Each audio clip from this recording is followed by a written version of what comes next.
Hello दोस्तों, तो स्वागत है आपका हमारे यूट्यूब चैनल स्टडी क्लास में। तो मैं आज आपके लिए लाया हूँ विषय विज्ञान का, जो कि प्री बोर्ड का हमारा पेपर हो रहा है 2021-22 कक्षा 10वीं। तो मैं आपको जल्दी से बता दूंगा, इसका सॉल्यूशन भी बताऊंगा। तो आप देख सकते हैं दोस्तों, समय आपको 3 घंटे का दिया जाएगा और पूर्णांक 80 होगा। कुछ निर्देशांक भी दिए हुए हैं, जिसमें पहला सभी प्रश्न करना अनिवार्य है, और दूसरा प्रश्न क्रमांक 1 से 4 तक वस्तुनिष्ठ प्रश्न हैं, जिनके कुल अंक 32 है। तीसरा प्रश्न क्रमांक 5 से 14 तक प्रत्येक प्रश्न 2 अंक का है। शब्द सीमा 30 शब्द में लिखना है आपको। प्रश्न क्रमांक 15 से 18 तक प्रत्येक प्रश्न 3 अंक का है, जिसमें आपको 75 शब्द में लिखना है। प्रश्न क्रमांक 19 से 22 तक प्रत्येक प्रश्न 4 अंक के हैं, जिसको आपको 120 शब्द तक लिखना है। और प्रश्न क्रमांक 5 से 22 तक आंतरिक विकल्प दिए गए हैं। ये रहा प्रश्न पहला। इसमें सही विकल्प चुनकर लिखना है। इसमें पहला पूछ रहे हैं, क्या होगा यदि तनु हाइड्रोक्लोरिक अम्ल को लोह चूर्ण पर डाला जाए।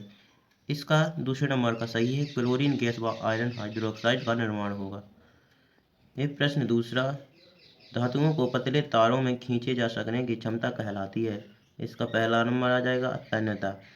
ग नंबर में दो तंत्रिका कोशिका के मध्य में के खाली स्थान को कहते हैं। इसमें आ जाएगा दूसरे नंबर का सिनेप्स। प्रश्न कहा, निम्नलिखित में से अलैंगिक जनन मुकुलन द्वारा होता है। ईस्ट में विद्युत धारा उत्पन्न करने की युक्ति को कहते हैं। इसमें आ जाएगा पहला नंबर का जनित्र। निम्नलिखित में से कौन आहार श्रृंखला का निर्माण करते हैं। इसमें दूसरे नंबर का आ जाएगा घास, बकरी तथा मानव। 6 नंबर में है, विश्व में सबसे तेजी से कम होने वाला प्राकृतिक संसाधन है। इसका आ जाएगा वन। फिर है, आवर्त सारणी में आवर्तों की संख्या होती है। इसमें आ जाएगा तीसरे नंबर का 7। प्रश्न 2 में रिक्त स्थान की पूर्ति करना है, जिसमें जल एक उदासीन ऑक्साइड है। धातुएं प्रायः ऊष्मा एवं विद्युत की सुचालक होती हैं। तीसरे में मादा और गर्भस्थ शिशु के बीच जैविक संबंध स्थापित करने वाला ऊतक प्लेसेंटा कहलाता है। मानव शरीर के अंडाणु का निर्माण वृषण में होता है। पांचवा है, परागकोश में परागकण पाए जाते हैं। छठवें में अनुवांशिकी के जनक ग्रेगर जॉन मेंडल हैं। सातवें में किसी तार का प्रतिरोध उसकी लंबाई के अनुक्रमानुपाती होता है। आठवें में मस्तिष्क तथा मेरुरज्जु तंत्रिका तंत्र बनाते हैं।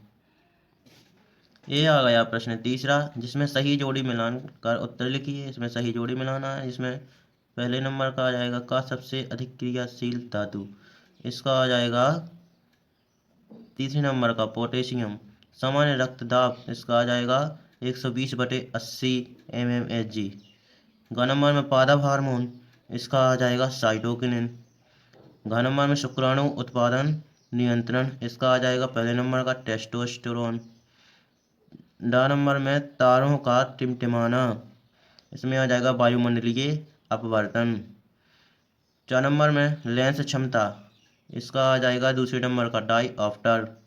6 नंबर में जरा दृष्टिता, इसका आ जाएगा 5वें नंबर का द्विफोक्सी लेंस। ज नंबर में विद्युत विभवांतर, इसका आ जाएगा चौथे नंबर का वोल्ट।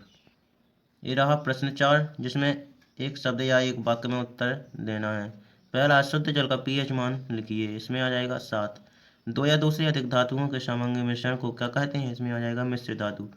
हरे पौधों की पत्तियों में पाए जाने वाले वर्णक का नाम लिखिए। इसमें आ जाएगा क्लोरोफिल। नर युग्मक एवं मादा युग्मक के संलयन को क्या कहते हैं। इसका आ जाएगा निषेचन। 5वें में लिंग निर्धारण करने वाले गुणसूत्रों के नाम लिखिए। इसमें आ जाएगा XY। 6वें में लेंस की क्षमता का सूत्र लिखिए। इसमें आ जाएगा P = 1/f। 7वां है, निकट दृष्टि दोष दूर करने में कौन सा लेंस उपयोग किया जाता है। इसमें आ जाएगा अवतल लेंस। 8वां है, विद्युत प्रतिरोध का SI मात्रक लिखिए। इसका आ जाएगा वोल्ट। प्रश्न 5 में है, श्वसन की क्रिया ऊष्मक्षेपी है या ऊष्मशोषी, कारण लिखिए। ये आ गया इसका उत्तर। इसमें श्वसन की क्रिया ऊष्मक्षेपी है, क्योंकि श्वसन के दौरान अंदर लिए गए ऑक्सीजन द्वारा भोजन विघटित होता है, अर्थात वह उपचयित होता है। इस प्रक्रिया में ऊर्जा मुक्त होती है, अतः श्वसन को ऊष्मक्षेपी अभिक्रिया कहते हैं। C6H12O6 प्लस 6O2 अभिक्रिया 6CO2 प्लस 6H2O प्लस ऊर्जा। ये रहा प्रश्न 6वां। इसमें गलम किसे कहते हैं। और अथवा में है संचारण क्या है, इसका हम आपको बता देंगे। इसका आ जाएगा जब धातु पानी और वायुमंडल के संपर्क में आती है तो धातुएं धीरे धीरे अवांछित पदार्थों जैसे ऑक्साइड, हाइड्रोक्साइड, कार्बोनेट आदि में परिवर्तित होने लगती हैं। धातुओं का अवांछित यौगिकों में परिवर्तन होने की प्रक्रिया को ही संचारण कहते हैं। ये रहा प्रश्न 7। मेंडलीव की आवर्त सारणी के 2 गुण लिखिए अथवा में न्यूलैंड का अष्टक नियम सिद्धांत लिखिए। प्रश्न 8 में धमनी और शिरा में कोई 2 अंतर लिखिए और अथवा में ऑक्सी और अनॉक्सी शोषण में कोई 2 अंतर लिखिए। प्रश्न 9 कायिक प्रवर्धन किसे कहते हैं, पर परागण किसे कहते हैं। प्रश्न 10 मानव में बच्चे का लिंग निर्धारण कैसे होता है, अथवा में है मेंडल के प्रभाविता का नियम लिखिए। इसके हम आपको राइट आंसर दिखाते चलेंगे। ये रहा प्रश्न 7, इसमें मेंडलीव की आवर्त सारणी के गुण निम्न हैं। पहला, मेंडलीव की आवर्त सारणी में तत्वों को उनके बढ़ते हुए परमाणु भारों के क्रम में क्षैतिज पंक्तियों तथा ऊर्ध्वाधर खानों में रखा जाता है। इससे आवर्तता गुण प्रदर्शित करते हैं। दूसरा है क्षैतिज पंक्तियों को आवर्त तथा ऊर्ध्वाधर खानों को समूह कहते हैं। ये रहा प्रश्न क्रमांक 8, जिसमें धमनी और शिरा में अंतर लिखना था। तो धमनी में पहला, धमनी और शिरा में अंतर।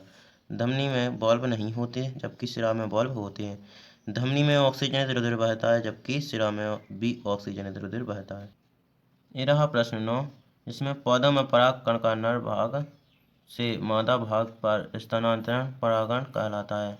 परागण के उपरांत निषेचन की क्रिया होती है और प्रजनन का कार्य आगे बढ़ता है। ये रहा प्रश्न 10 का आंसर, जिसमें निषेचन क्रिया में यदि पुरुष का एक्स लिंग गुणसूत्र स्त्री के एक्स लिंग से मिलता है तो इससे XX जोड़ा बनेगा अर्थात संतान लड़की के रूप में होगी। लेकिन जब पुरुष का वाई लिंग गुणसूत्र स्त्री के एक्स लिंग गुणसूत्र से मिलकर निषेचन करेगा तो XY बनेगा, इससे लड़के का जन्म